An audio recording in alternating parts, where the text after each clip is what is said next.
바벨론 70년 포로 기간이 끝나고 그들이 다시 돌아오는 시기에 이 시편이 지어지지 않았나 이제 그렇게 추측을 하는데요. 시온의 포로를 돌려보내시는 시기가 세 차례에 걸쳐 있었습니다. 고레스 왕 때 1차가 있었고 또 다리오 왕 때, 아닥사스다 왕 때 이렇게 세 번에 걸쳐서 바벨론으로부터 포로에서 이렇게 돌아왔기 때문에 그 중에 이제 어느 시점에서 기록되었을 것이다 생각을 하고, 특별히 이 시의 구조를 보면 1절부터 3절까지는 큰 일들을 행하셨다라고 되어 있잖아요. 그죠? 과거형으로 되어 있어요. 그래서 과거형으로 되어 있기 때문에 아마 이제 포로로 이렇게 포로를 돌려보내셨던 그것이 과거의 어떤 일로 기록되어 있는 걸로 봐서 최소한 한 번은 포로 귀환이 있었던 그것을 우리가 생각할 수 있고, 근데 4절에 보면 여호와여 우리의 포로를 남방 시늘같이 돌려보내소서 하고 포로 귀환을 다시 요청을 합니다. 기도를 통해서. 근데 이거는 현재형이에요. 그래서 과거에 한번 포로를 돌려보내신 것도 역사적 사실이고, 앞으로 포로를 또 돌려보내달라고 기도를 하는 걸로 봐서는 1차가 끝나고 나서 또 3차 포로 귀환을 고대하는 어떤 그런 시기에 이 시편이 기록되어 있지 않았나 그렇게 추측을 해서 대부분의 학자들은 이 시편이 아마 2차 포로 귀환 때에 에스라에 의해서 기록되어 있지 않았나 그렇게 이야기를 하고 있습니다. 그리고 아직 돌아오지 않은 그 포로들에 대해서 그들이 기도하면서 5절과 6절, 오늘 우리가 가장 유명하게 잘 알고 있는 이 5절과 6절의 이 말씀을 인용을 했는데요. 눈물을 흘리며 씨를 뿌리는 자는 기쁨으로 거두리로다. 이거는 당시 그 고대 근동이나 유대 지역에 있는 하나의 어떤 속담입니다. 그리고 그 속담의 형식을 빌어서 다시 6절에 자기 말로 시인이 표현을 하기를 울며 씨를 뿌리러 나가는 자는 반드시 기쁨으로 그 곡식단을 가지고 돌아오리라 이렇게 되어 있습니다. 근데 이 5절과 6절은 시제가 거두리로다 또는 돌아오리라 라고 표현된 걸 보니까 과거나 현재가 아니고 시제가 어떤 시점일 것 같아요? 미래 시점이죠. 그죠? 미래 시점이에요. 5절, 6절은. 그래서 이 시는 전체적으로 세 부분으로 우리가 나누어지는데, 과거에 하나님께서 포로를 돌려보내신 그 크신 기적을 행하신 이적에 대한 감사와, 그 다음에 현재 우리의 마음에 있는 소원을 드리는 기도, 그리고 5절과 6절은 앞으로 하나님께서 이루시게 될 그런 애언적 역사에 대한 어떤 고대 또는 확신, 이렇게 해서 과거와 현재와 미래 순으로 이렇게 쭉 시간의 흐름에 따라서 이 시가 전개되고 있음을 우리가 알 수가 있습니다. 첫 번째, 우리가 1절에서 우리가 살펴봐야 될 내용들은 이 시 전체에 강조되고 있는 단어들 가운데에서 가장 두드러진 단어는 여호와께서라고 하는 단어입니다. 그래서 1절에도 나오고요, 또 2절에도 나오고 3절에도 나오고 4절에도 나오고, 그래서 1절부터 4절까지 매 절마다 여호와께서 여호와께서 여호와께서, 그래서 과거에 일어났던 모든 일들이 사람이 한 것이 아니라 누가 했다? 여호와께서 이 일들을 하셨다라고 하는 사실에 대해서 굉장히 강조를 합니다. 그리고 그 여호와께서 하신 일을 이 시의 첫 부분과 끝 부분에 이야기를 하는데, 포로를 돌려보내시는 일, 돌려보내는 일, 이게 굉장히 중요하게 강조된 부분입니다. 그리고 4절에도 마찬가지죠. 포로를 남방 시내들같이 돌려보내소서. 그래서 이 돌려보내는 이 일이 이 시 전체에 있어서 여호와께서 중심적으로 행하신, 또 앞으로도 행하셔야 할 굉장히 중요한 일이다. 그리고 시인이 이 여호와께서 포로를 돌려보내시는 이 일에 대하여 어떻게 평가를 하냐면 2절과 3절에 두 번에 걸쳐서 이야기를 하죠. 여호와께서 그들을 위하여 큰 일을 행하셨다. 포로를 돌려보내는 일이야말로 하나님께서 하실 수 있는 일 가운데에서 어떤 일이다? 가장 큰 일이다. 그렇게 표현을 하고 있습니다. 저는 이 히브리 원문을 통해서 이 시편을 이렇게 쭉 이렇게 살펴보니까 운율이 아주 재미있게 잘 이렇게 조화롭게 이렇게 이루어져 있는 걸 볼 수 있는데요. 두 번째 이 시인이 이 시에서 강조하는 것은 나라는 표현이 아니라 앞서 있던 여러 가지 시들은 시인 개인의 어떤 감정이나 이런 것들을 표현하는 것에 반해서 이 126편 시에는 우리라고 하는 말이 굉장히 많이 강조되어 있습니다. 그래서 2절 또 3절에 보면 계속해서 우리 입에 또 우리 혀에 또 우리는 기쁘다 이렇게 해서 내가 아니라 우리라고 하는 표현을 굉장히 많이 강조합니다. 그래서 하나님께서 하신 그 큰 역사에 함께 동참한 사람으로서 운명 공동체로서 또는 신앙 공동체로서 함께 이 기별을 나누고자 하는 또 이 시에 흐르는 감정을 서로 공유하고자 하는 그런 어떤 그 표현들이 이 시에는 들어있다라고 볼 수가 있겠고요. 그리고 이 시에서 우리 자신들을 우리 모습을 표현할 때 뭐라고 표현하냐면 포로라고 표현합니다. 포로. 우리가 뭐라고요? 포로가 뭡니까? 포로가 뭐예요? 포로가 예, 사로잡힌 자죠. 사로잡힌 자. 그래서 포로인데 앞에가 이제 설명이 붙기를 시온의 포로다라고 되어 있어요. 시온의 포로. 원래 그 사람들의 출신지가 어디라고요? 시온 사람들이었는데 지금 어디로 끌려가서 포로가 됐어요? 바벨론에 끌려가서 포로가 됐어요. 시온이라고 하는 것은 하나님과 언약을 맺은 백성들을 가리켜서 시온이라 이렇게 표현을 합니다. 그래서 구약 시대 때에는 이스라엘 백성들이 하나님과 내가 네 하나님이 되고 네가 내 백성이 되리라고 하는 그 언약을 십계명을 통해서 체결을 했죠. 그죠? 그래서 너희가 내 계명과 율례를 잘 지키면 너희가 내 백성이 되고 내가 너희의 하나님이 되겠다.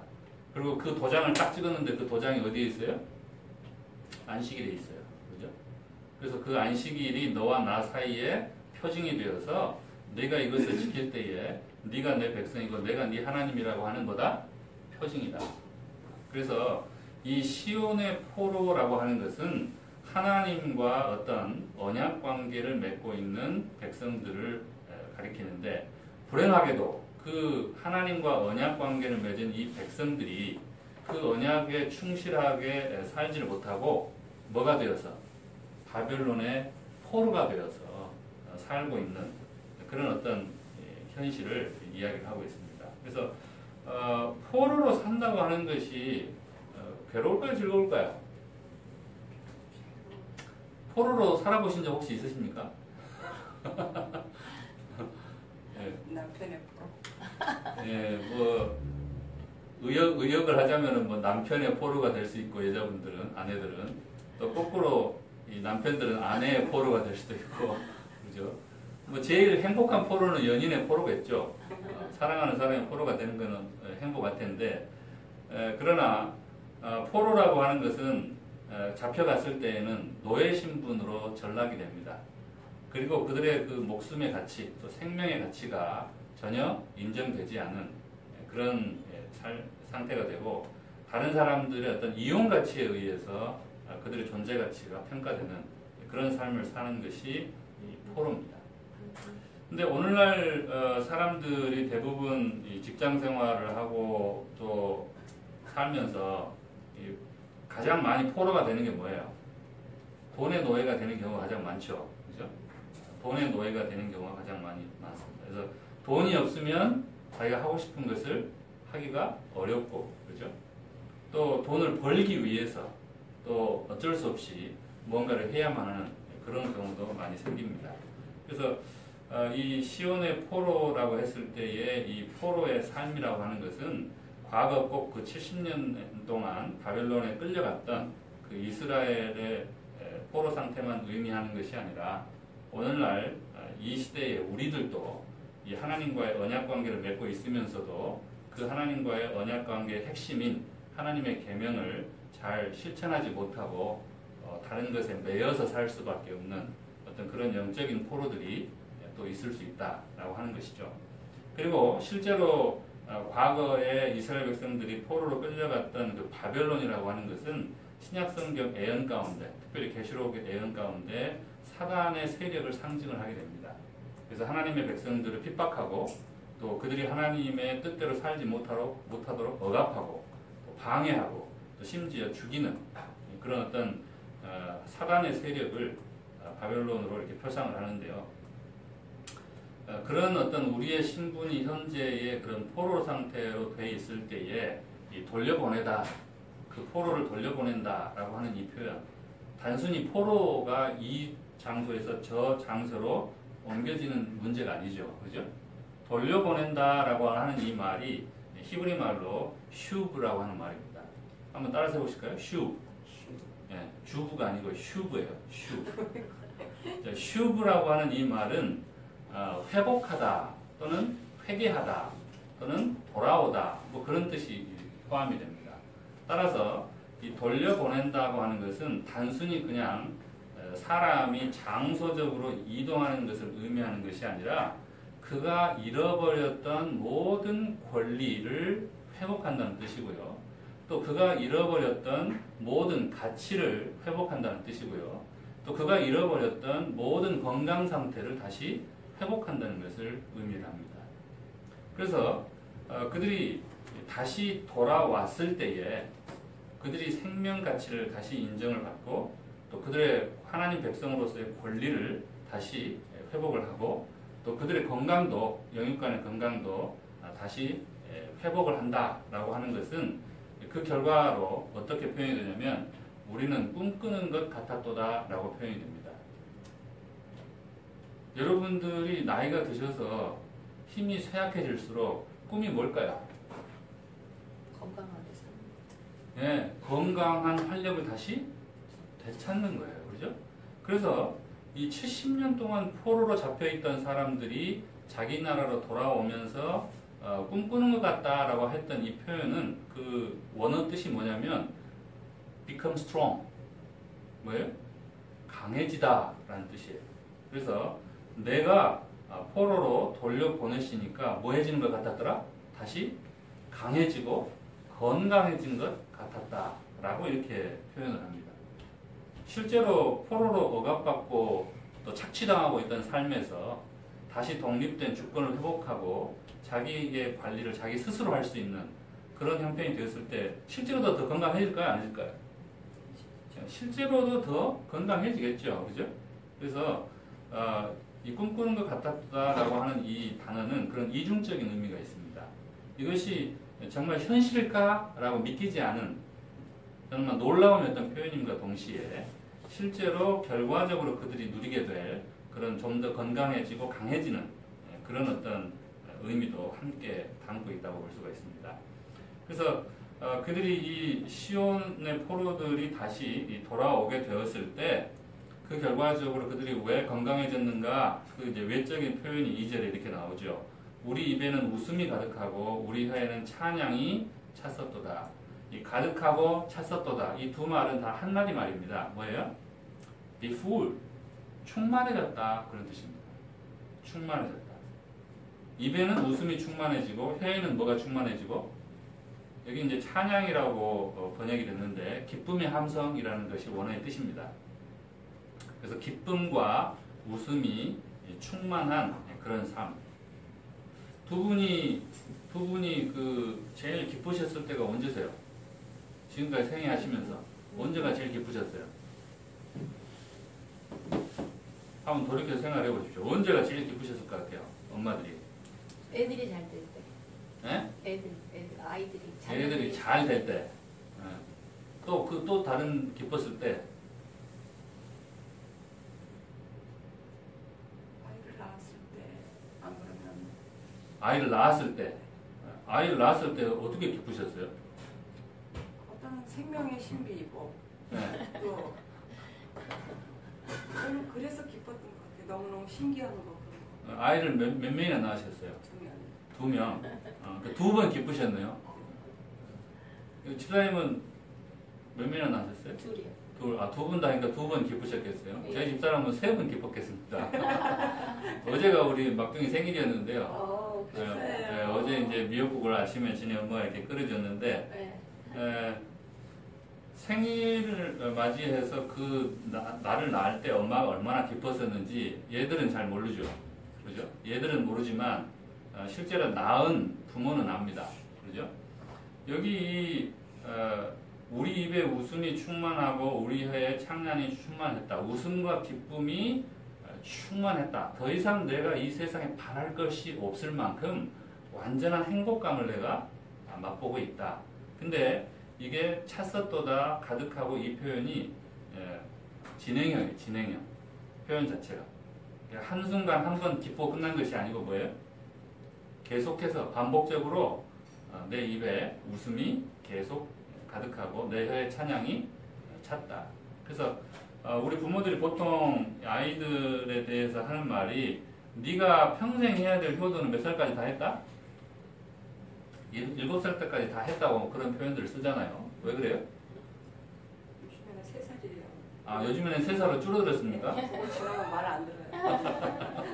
예, 요즘에는 좀 단축되는가 모르겠는데 어쨌든 옛 말에는 7살 때까지 그 아이들이 그 자라나면서 성장하면서 그죠?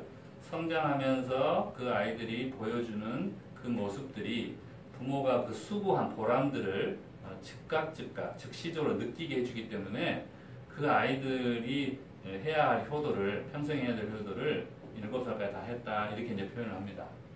근데 실제로 하나님께서 이 시편에 뭐라 그러냐면 그때의 문나라 가운데서 말하기를 여호와께서 그들을 위하여 큰 일을 행하셨다라고 되어 있는데 이 큰 일을 행하다 힉딜이라고 하는 히브리 말인데 이 힉딜이라고 하는 이 말이 뭐냐면 성장하다라는 뜻이에요. 크다 또는 성장하다 그런 뜻이에요.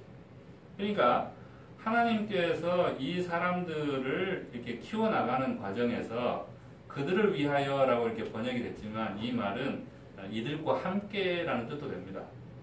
그래서 하나님께서 이 포로들과 함께 그들이 뭐 할 수 있도록 성장할 수 있도록 참 하나님 백성으로 성장할 수 있도록 계속 뭐 하고 계신다? 슈브 돌이키게 하시는 일들을 계속 하신다라고 되어 있습니다. 사람이 철을 드는 것도요.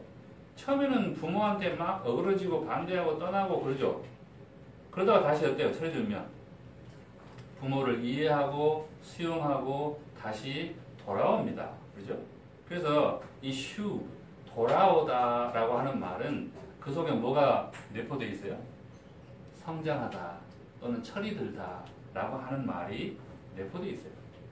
이 이스라엘 백성들이 철이 없어가지고 하나님이 주신 그 율례와 계명이 너무 답답하고 뭐라 그럴까 어쩔 때는 구속받는 것 같고 싫어서 그것을 어떻게 했어요?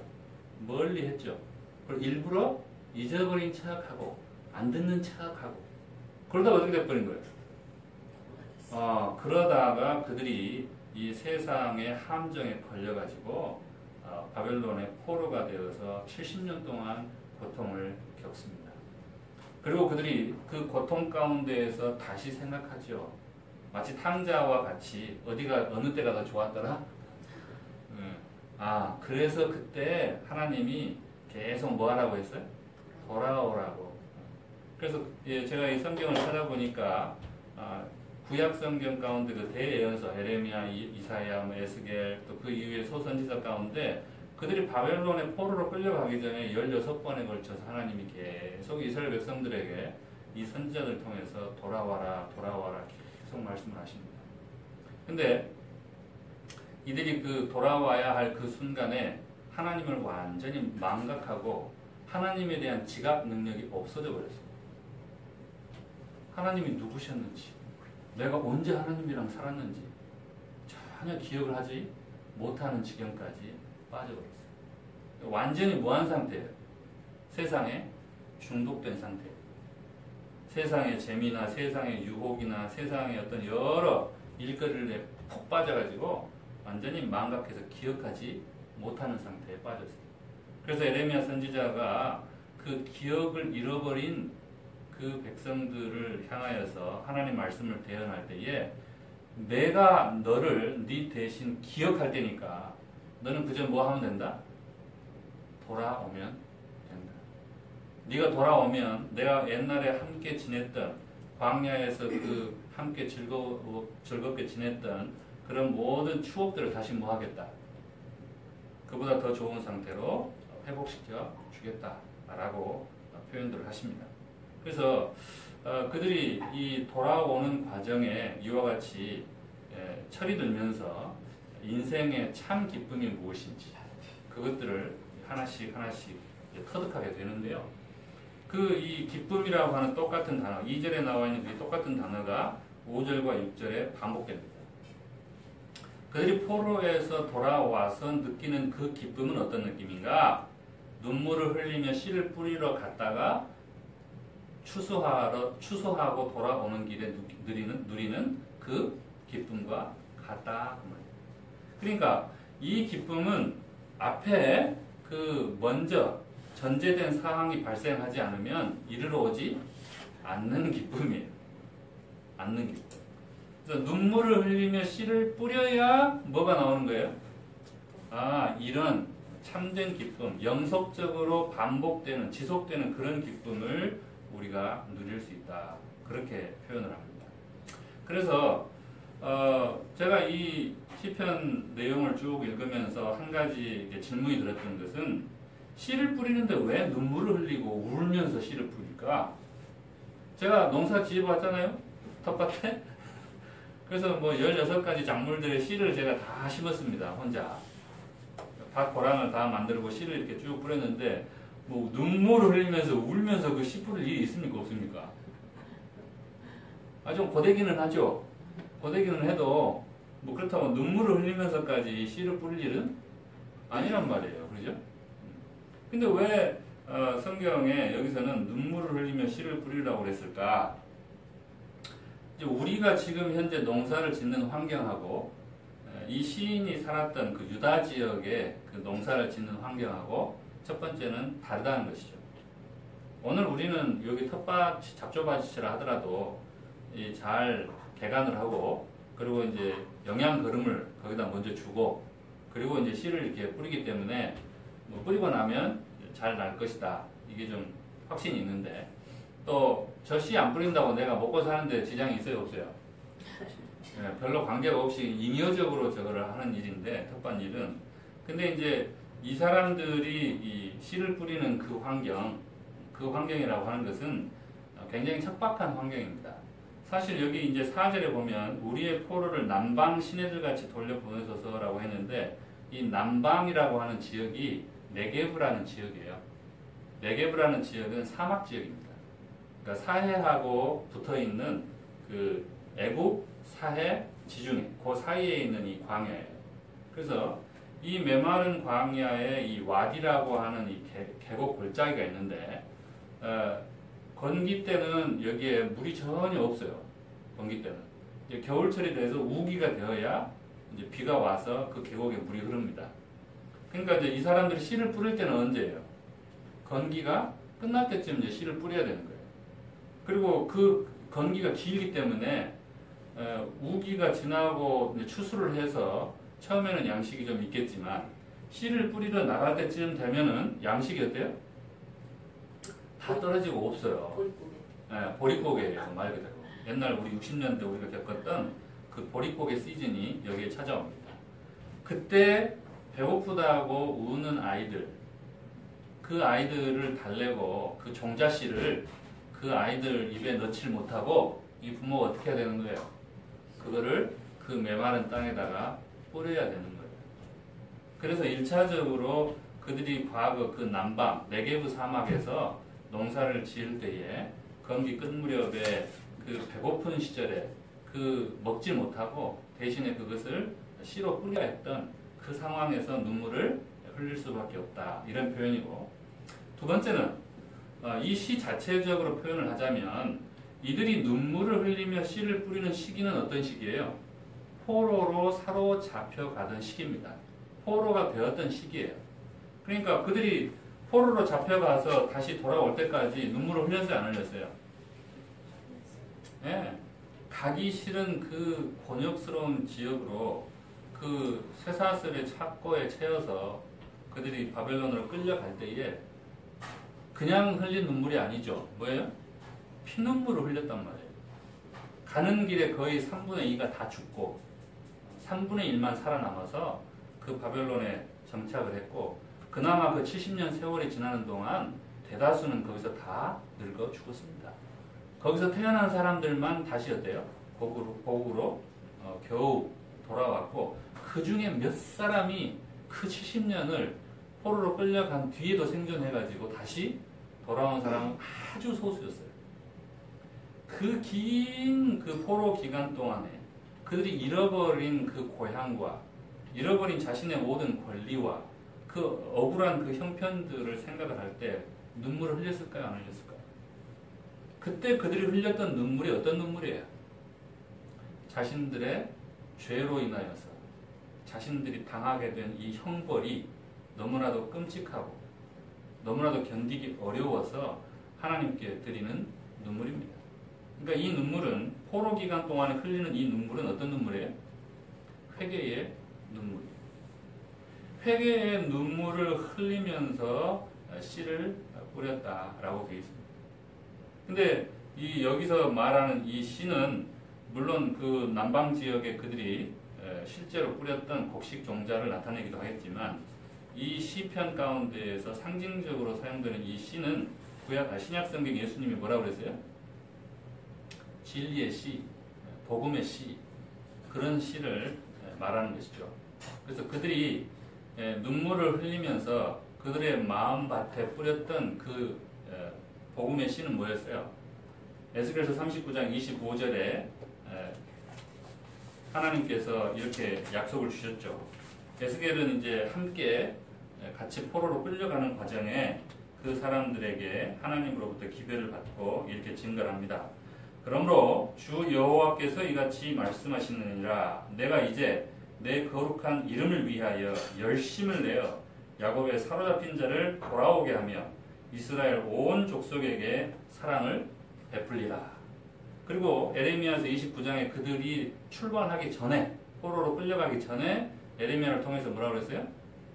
70년 기간이 마치면 다시 그들을 돌아오게 할 것이다 라고 하는 이 예언을 주었습니다. 그래서 우리가 아는 것처럼 실제 바벨론에 끌려갔던 다니엘이 다니엘서 9장에 그가 죄를 무릅쓰고 회개의 눈물을 흘리면서 그때 그들이 받았던 그 에레미야의 서책을 근거로 해서 하나님께 평안의 기도를 드립니다. 그래서 그들이 회개하는 가운데에 그 마음밭에 뿌렸던 씨는 바로 그와 같이 예언을 통해서 주신 하나님의 약속의 씨들입니다.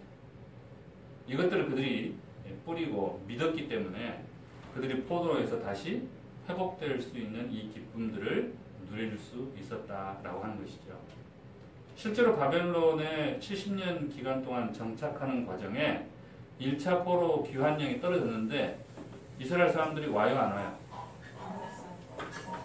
예, 거의 안 왔어요. 2차, 3차에 걸쳐서 오라 그래도 끝까지 안 오고 나는 어디가 더 좋다? 바벨론이 훨씬 더 좋다. 그리고 거기에 남은 사람들도 굉장히 많습니다. 그만큼 자기가 자기 죄로 인하여서 그 민족에게 허락하신 나라를 상실하고 그리고 자기들이 누려야 할 그 자유와 주권을 누리지 못하고 사는 삶에 대하여 회개의 눈물을 흘리고 그 약속에 대한 이 씨를 뿌리지 않은 사람들은 실제로 포로에서 돌아오는 이 기쁨을 누리지 못했어요. 그래서 눈물을 흘리고 씨를 뿌리는 자는 기쁨으로 거둔다라고 하는 이 표현은 그와 같이 회개의 눈물과 함께 약속의 말씀의 씨를 마음밭에 뿌린 사람들을 상징을 했습니다.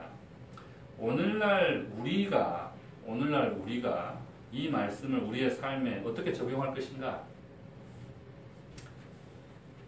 씨를 뿌린다고 하는 것, 진리의 씨를 다른 사람들에게 전한다고 하는 것은 형식적으로 얼마든지 할 수 있는 일입니다.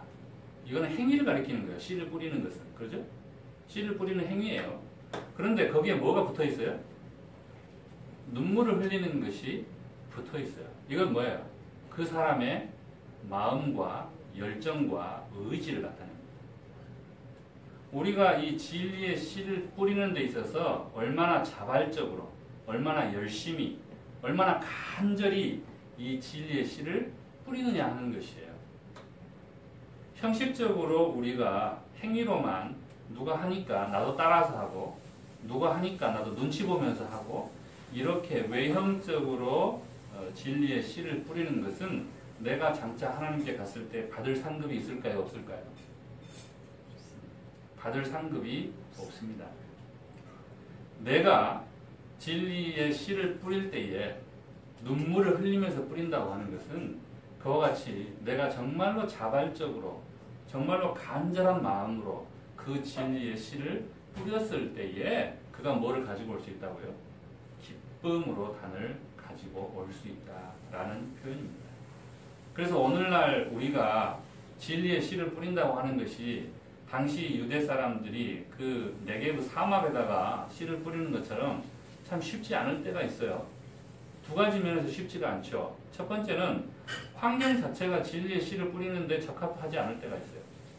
마치 그 네게브 사막처럼 사람들의 마음밭이 어때요? 너무 메말라가지고 이 진리의 씨가 떨어졌을 때에 이게 과연 발화를 할까? 싹이 틀까? 자라날까? 어떤 그런 확신이 없는 그런 상태일 수도 있고 사막에 대낮에 그 씨를 뿌리려면 그 해가 뜨거워가지고 또 부는 그 먼지 모래바람 때문에 쉽게 서 있기도 힘든 상태예요. 그죠? 그와 같이 우리가 오늘날 진리의 씨를 뿌리기 위해서 집집을 방문할 때에 어때요? 사람들의 태도가 사막의 모래바람처럼 그냥 시원하게 불죠. 그렇죠? 저희도 그 설문조사를 하기 위해서 60가정을 이렇게 한 집 한 집 이렇게 방문을 했었는데 이제 무작위로 방문을 한 것도 아니고 주소를 다 가지고 한국 사람만 딱 이렇게 방문을 했는데도 같은 한국인끼리도 이 사람들 경계를 하고 왜 왔느냐고 그리고 우리 관심 없다고 문 딱 닫고 그런 경우들이 굉장히 많아요. 그래서 그런 어떤 경험, 다른 사람들한테 거절당하고 거부당하고 멸시당하는 그런 경험들을 우리가 진리의 씨를 뿌리는 가운데에 당하게 되면 특별히 또 어디 교회에서 왔어요? 이렇게 물어보잖아요. 그러면 제7일 안식 예수님교회에서 왔습니다. 말이 길어가지고 그 말도 끝나기 전에 됐어요. 그 말이 끝나기도 전에 됐어요. 이렇게 돼버리면 그런 경험들, 그런 거절받고 멸시당하는 경험들을 한두 번만 하면 어때요? 다음부터는 가고 싶어요? 안 가고 싶어요? 전도지 들고 나가는 것이 너무너무 힘든 일이 됩니다. 그런데 그때 내 마음 가운데에 내가 그 진리의 씨를 뿌리고 복음을 증거하는 일에 대해서 수치스럽게 느끼고 부끄럽게 느꼈던 나 자신에 대해서 하나님께 뭐하고? 눈물로 회개하고 내 자신이 또한 과거에 하나님께서 나에게 누군가를 통해서 복음을 전할 때 내가 얼마나 하나님 말씀을 의심하고 하나님의 역사하심에 대해서 불신하고 하나님께서 나에게 초청해 주신 그 많은 초청들을 멸시하면서 살았는지 지금 내가 과거에 했던 그 행악을 내가 지금 다른 사람들을 통해서 뭐예요? 보고 있는 거죠. 그래서 과거에 내 자신의 그런 온당치 못했던 일들에 대하여 눈물로 회개하고 그리고 다시 복음의 전도지를 들고 다른 사람들에게 나갈 때에 누가 시켜서 나가는 것이 아니고 뭐예요? 그것이 내 사명이라고 생각하고 나갈 때에 말입니다. 여기 이 포로라, 시온의 포로라고 할 때 그 포로라고 하는 말은 이 슈부트예요. 어디서 나온 말이에요? 보내실 때, 돌려보낼 때 하는 슈브라고 하는 말에서 파생된 말입니다. 슈부트라고 하는 이 포로라고 하는 말은 두 가지 의미가 있어요. 첫 번째는 돌아가기 위해서는 반드시 대가를 지불해야 하는 자라는 뜻입니다. 첫 번째는. 그래서 슈브라라고 하는 단어에서 이렇게 파생된 거고 두 번째는 운명이라는 뜻이 있어요. 그러니까 이 번역을 여호와께서 시온의 운명을 회복하실 때에 라고 번역해도 됩니다. 포로가 무슨 뜻도 있다고요? 운명이 운명. 여러분은 운명을 믿으십니까? 아무도 대답을 안 하시네. 운명을 믿으시는 분. 우리 지사님 믿으시는데 운명과 숙명은 같아요, 달라요? 달라요. 네. 우리는 숙명론자는 아닙니다. 그죠? 우리는 뭐예요? 운명론자예요. 숙명이라고 하는 것은 그 사람의 개인적인 의지로 돌이킬 수 없는 이 길, 그것을 숙명이라고 해요. 그러나 운명은 뭐예요? 자기의 의지와 노력으로 돌이킬 수 있는 그 길을 운명이라고 합니다. 우리가 아는 것처럼 로마서 8장 26절부터 30절까지 이렇게 사도 바울이 이야기를 합니다. 우리 운명에 대한 이야기예요. 이와 같이 성령도 우리의 연약함을 도우시나니 우리는 마땅히 기도할 바를 알지 못하나 오직 성령이 말할 수 없는 탄식으로 우리를 위하여 친히 간구하시느니라. 마음을 살피시는 이가 성령의 생각을 아시나니 이는 성령이 하나님의 뜻대로 성도를 위하여 간구하심이라. 우리가 알거니와 하나님을 사랑하는 자 곧 그의 뜻대로 부르심을 입은 자들에게는 모든 것이 합력하여 선을 이루느니라. 하나님이 미리 아신 자들을, 이 말은 이제 foreknowledge죠. 뭐예요? 예지하셨다 이 말이에요. 우리 승민아 사내가 이 땅에 태어날 것을 미리 알았다 몰랐다? 미리 아셨다 그 말이에요. 그 미리 아신 자들을 또한 그 아들의 형상을 본받게 하기 위하여 미리 정하셨으니 라고 되어 있어요. 이게 predestined 그 말입니다. 뭐예요? 운명을 미리 뭐 했다고요? 정했다고요. 그리고 미리 정하셨으니 이는 그로 많은 형제 중에서 맏아들이 되게 하려 하심이니라. 또 미리 정하신 그들의 운명을 뭐 했다고? 미리 정해놨다고. 그 사람들을 또한 뭐 했다? 부르시고. 이게 콜링이에요. 콜링은 뭡니까? 사명입니다. 사명. 그들에게 뭘 주셨다고요? 사명을 주셨다고요. 부르신 그들을 또한 의롭다 하시고 의롭다 하신 그들을 또한 영화롭게 하셨느니라 라고 되어 있어요. 하나님께서 인류를 향하여서 인류의 운명을 정하셨습니다. 어떻게 해요? 십자가에 달리신 예수 그리스도를 믿으면 뭐 하도록? 의롭다 하심을 받고 영화롭다 하심을 받고 구원을 얻도록. 그리고 그 가운데에 그들로 하여금 콜링을 통해서 뭘 주셨어요? 각자에게 사명을 주셨어요. 각자의 달란트를 하나씩 다 맡기셨다 그 말이에요. 그래서 우리에게 정해진 그 운명에 대하여 우리가 우리의 의지와 또 감정으로 어떻게 반응하느냐에 따라서 우리의 운명은 구원을 받느냐 그렇지 못하느냐로 바뀔 수가 있습니다. 근데 이 눈물을 흘리며 씨를 뿌리는 자는 기쁨으로 단을 거두리로다 라고 했을 때에 이 눈물을 흘리면서 씨를 뿌린다 이 표현 자체가 뭐예요?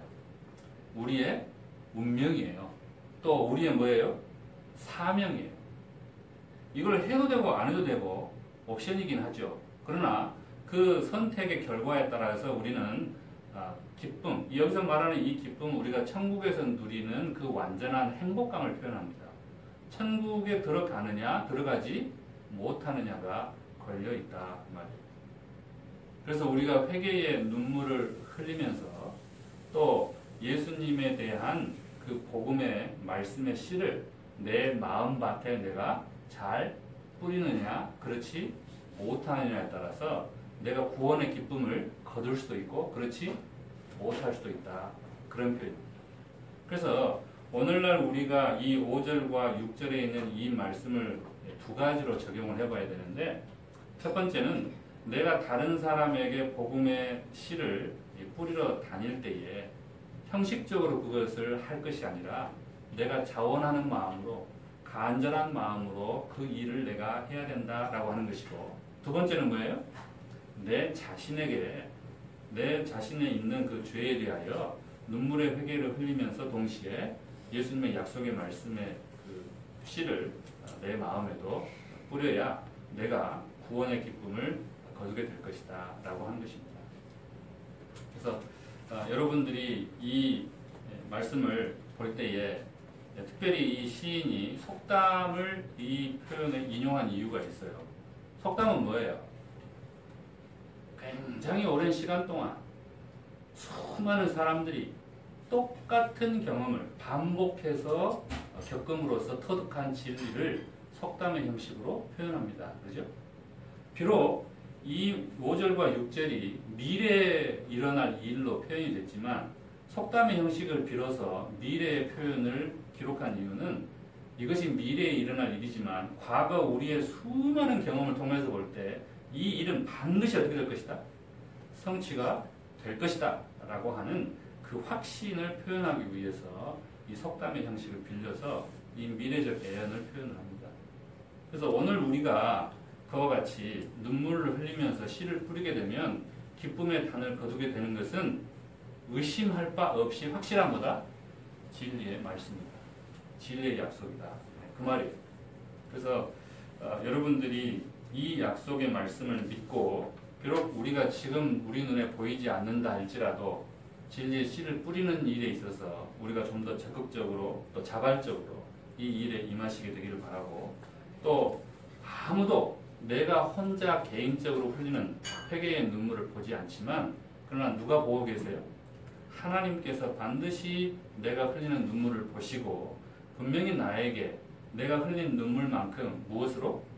구원의 기쁨으로 보상해 주실 것이라는 것에 대해서 확신하는 그런 시간이 되시기를 바랍니다. 화이트부인이 이 기쁨으로 거두게 될 이 단에 대해서, 이런 보상에 대해서 구체적으로 굉장히 많이 이야기를 했어요. 우리가 이 땅에서 진리의 씨를 뿌리면서 거두게 될 보상, 현세적 보상도 있고 미래적 보상도 있습니다. 현세적 보상이 몇 개예요? 5가지. 미래적 보상도 몇 가지? 5가지. 굉장히 많은 보상들에 대해서 기록을 하고 있는데요. 먼저 우리가 이 땅에서 진리의 씨를 뿌릴 때 받게 되는 여러 가지 보상 중에 하나는 우리 자신이 영적으로 건강해질 수 있다고 하는 겁니다. 진리의 씨를 뿌릴 때. 활동하지 않으면 어때요? 활동하지 않으면 육신의 힘이 점점 쇠약해지는 것과 같이 영적으로도 진리의 씨를 끊임없이 다른 사람들에게 전해주지 않으면 우리가 쇠약해질 수밖에 없고 영적으로 쇠퇴해지면 죽을 수밖에 없잖아요. 그죠?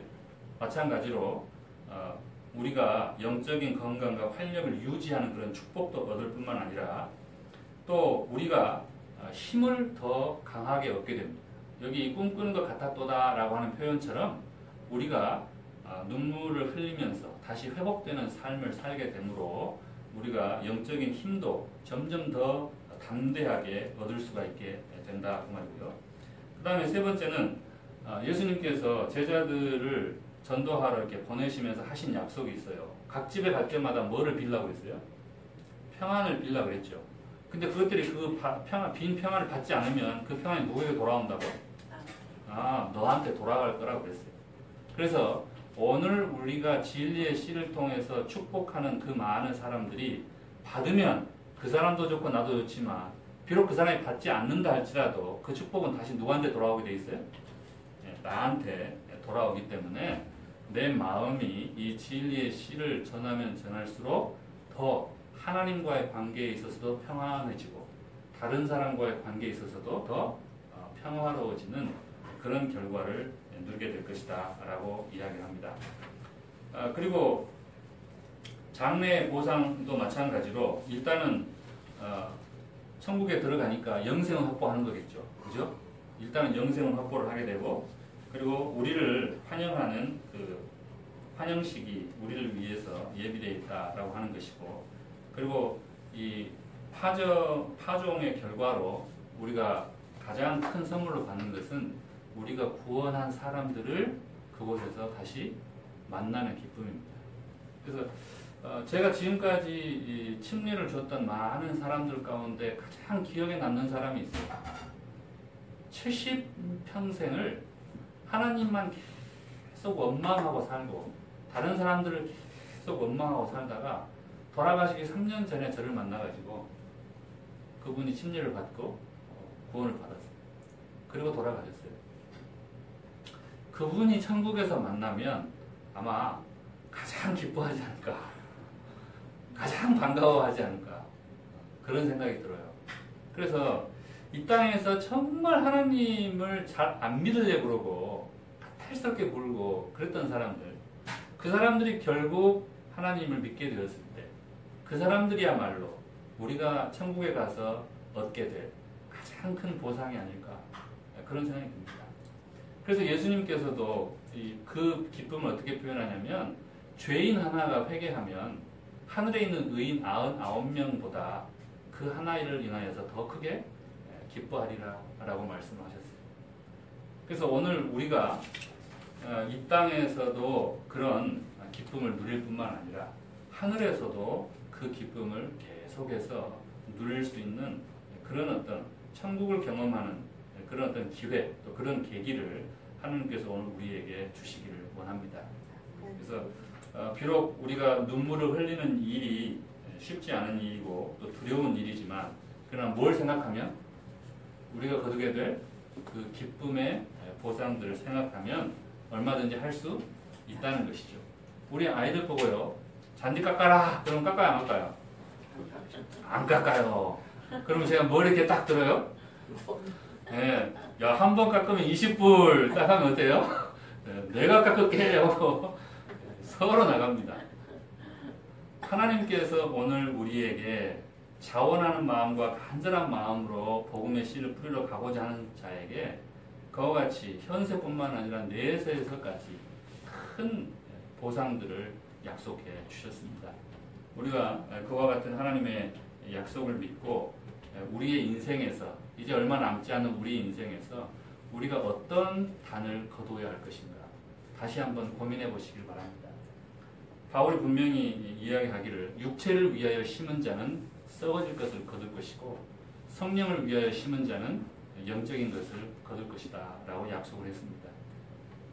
내가 오늘 무엇을 심고 장차 무엇을 거두게 될 것인지 다시 한번 고민해 보시기 바라고 특별히 우리 시간이 많은 우리 두 아이들, 청소년들 지금 내게 주어진 시간과 여유와 이런 것들을 무엇을 심는 데 쓸 것인지 다시 한번 잘 생각해 보시기 바랍니다. 여러분들이 허무한 것들의 시간들을 다 써버리고 정력들을 다 거기에다 다 투자하면 결국 거둘 수 있는 것도 뭐예요? 허무한 것들, 썩어질 것들밖에 거둘 것이 없습니다. 그것이 하나님께서 정하신 인과응보의 이치고 사필귀정의 이치입니다. 우리가 그 이치에 따라서 오늘 이 약속을 믿고 진리의 씨를 열심히 뿌릴 수 있는 여러분과 제가 되기를 바라고 말씀을 마치겠습니다.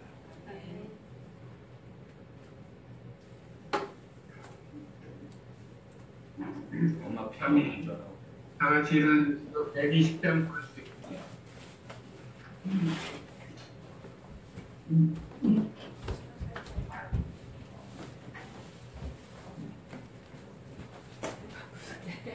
아버님은 잘 치시는데.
저희를 사랑하신 아버지 하나님, 오늘 이 시간 저희가 주님께 드리는 이 예배를 받아주셔서 감사합니다.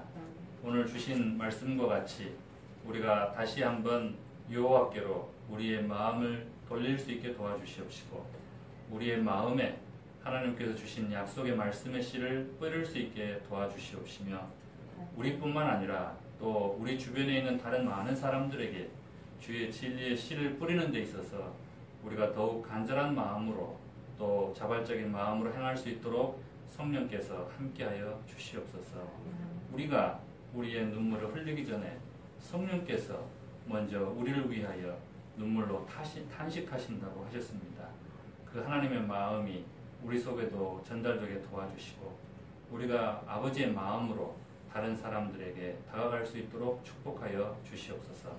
이제 손을 들어서 주의 백성들을 축복하오니 주께서 약속하신 그 기쁨의 단을 우리가 다 함께 들어 올리고 주님께 돌아올 수 있도록 인도하여 주시옵시며, 아버지 하나님의 크신 사랑과 예수님의 구원해 주시는 은혜와 성령의 감동 감화하심이 이제로부터 영원토록 함께하여 주시옵소서.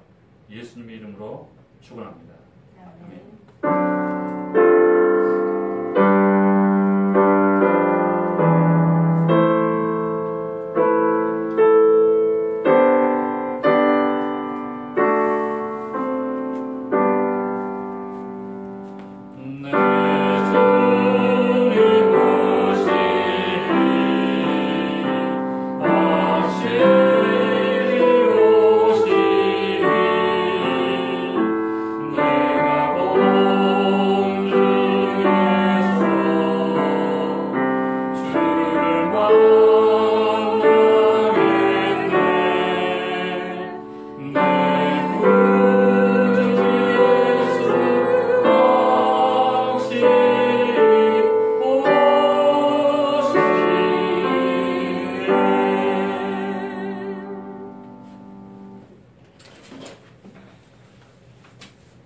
수고들 하셨습니다. 감사합니다.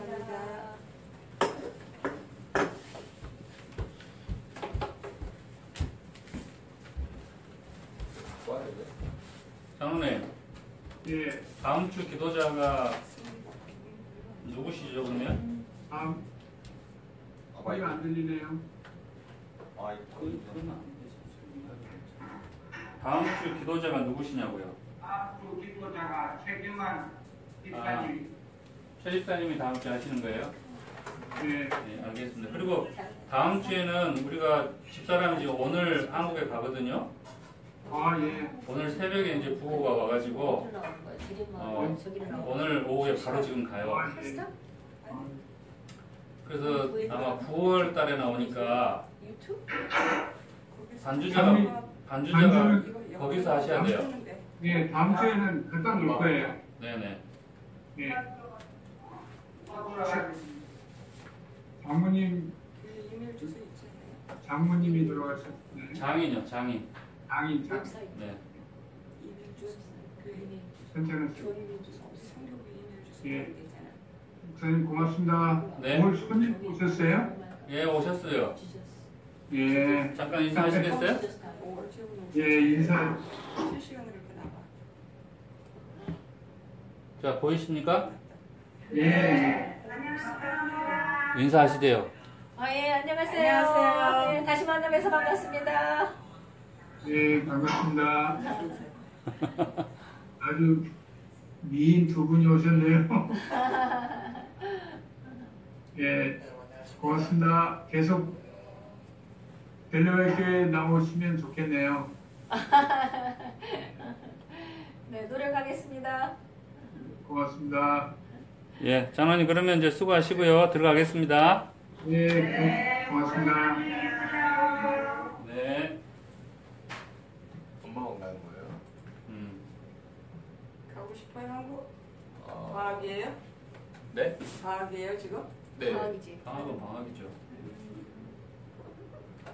두 분이서 가면은 5,000불이에요. 그러면 지금 돈이 없어요. 아드님들이 고등학생이신가? 네. 둘 다 고등학생이요. 네. 같은 학교 다녀서 좋겠네, 그러면. 학교는 달라요. 오, 그래요? 왜요? 왜요? 큰아이는 나이가 많아서 아, 걔는 저기 사라파일이라는 데로 다니고 예. 얘는 여기 우리와 가까운 데로 다니고 어, 나이가 많은 아이들이 다니는 공립학교가 따로 있어요. 따로 있어요? 네. 어. 한국에서 와서 쉬어서 그런가요? 네. 그러면 학교는 어떻게 가요? 스쿨버스가 있어요? 네.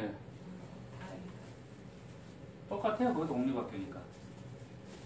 무상으로 하고 한국이 가고 스쿨버스도 싶은가 봐요. 지도 그리잖아요. 얘 취미예요 이게. 어, 지도 그리는 거. 그림을 좋아하는구나. 아니 그림이 아니고 지도 그리는 걸 좋아해요. 지도 그리는 거요? 오. 역사, 세계사 이쪽이 관심이 많아서 어, 그래요. 아버님이 목사니까 역사를 해도 괜찮을 것 같은 사람들이니까. 네. 형님 정리해 빨리.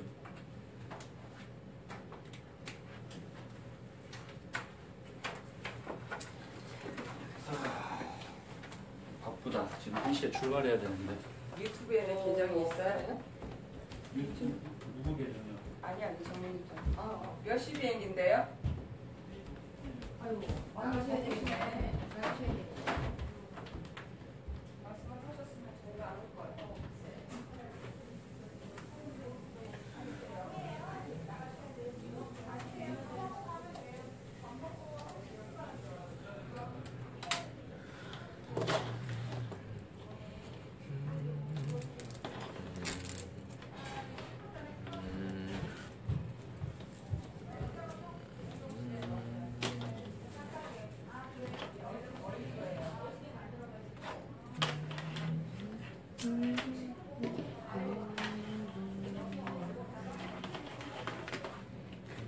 여기 아빠 떡 밑에 있어.